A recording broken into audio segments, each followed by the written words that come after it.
Marami pa rin akong kakulangan. Ang dami ko pa talagang hindi alam. Kailangan namin mag-improve pa. Wala kaming ka-idea regarding suspensions. Ayaw namin na para nagbebenta lang kami. Today is the completion of batch 6, module number 4, and next week, exams na ng ating mga students. Let's see what they have to say. Ako nga po pala si JZ, Moto Sniper. I'm JR, from One Moto. Si Mark, head mechanic of One Moto. Kane Perez, co-founder ng One Moto.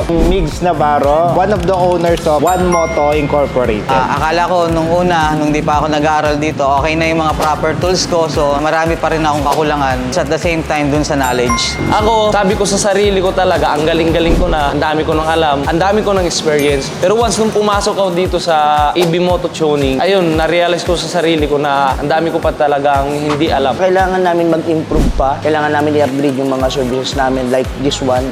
Yung mga ginagawa ni EV Moto Tuning na tingin namin is makakatulong sa shop. Since newly kami in terms of service industry kasi sa motorcycle, so wala kaming ka-idea regarding suspension. So naghanap ako ng way, syempre para din makatulong din tayo sa mga tao na nangangailangan din ng idea regarding kung paano nagwo-work yung mga suspensions natin. Siyempre, deeper knowledge sa binebenta namin.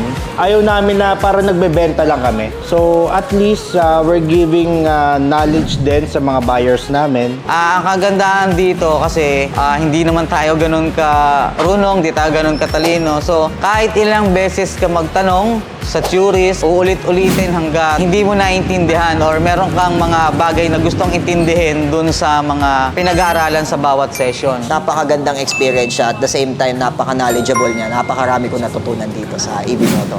Goods na good, sir. Lalo na yung paano ni Sir Don at si Sir Mark i-deliver yung mga lesson, napakasulit. Magandang training to sa mga tulad naming motor shop na nagsisimula. The best dito, maganda yung trainings. Natututo talaga kayo, talagang specific sila. Coming from zero, natuto tayo in just 4 days. Mas naintindihan ko siya agad-agad. I personally went to the UK, I went to the US para matutunan yung first world country scientific way of suspension tuning. At ikaw na nanonood ng video na to, hindi mo na kailangang lumabas ng bansa. Through AV Moto, everything that we know, everything that we learn, everything that we do, it's our time na kami naman ang magturo sa inyo para lahat ng mga Pilipino, first world country, ang ating suspension tuning.